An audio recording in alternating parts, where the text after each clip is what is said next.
The main reason we're here today, the catalyst, is that a law went into effect July 1st of this year that requires mopeds to be registered. And that's what brought us here. And then with that, we'll look at some other safety aspects of these vehicles.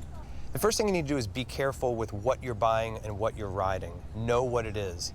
In Virginia, if it has a seat and a gas motor and you're driving on the roadway, it needs tags. A moped can't have an engine greater than 50 cc's. If it has an engine greater than 50 cc's, it's no longer a moped. Also, if it's capable and you drive that vehicle, even if it does have 50 cc's and you drive it faster than 35 miles per hour, it becomes by definition a motorcycle, and then you're subject to all the laws that surround motorcycles. In Virginia, if you're riding a moped on the roadway, you're required to wear a helmet and eye protection.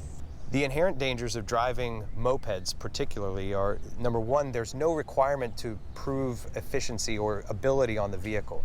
So in Virginia, to drive a motorcycle, you have to prove that you know how to start, stop, turn, and maneuver the motorcycle. We don't have those requirements in Virginia for mopeds. The best safety tip I can give you, whether it's a bicycle, moped, motorcycle, whatever it is be smart and be careful. And keep in mind that you're not as visible as you think you might be. When you go over to this display over here, you'll see next to a large commercial motor vehicle that you might think that you're visible, but in fact you're completely in the blind spot of that driver. We have crashes that result from that, and it's not the fault of the truck driver, it's that the moped rider is putting themselves in a position where they can't be seen.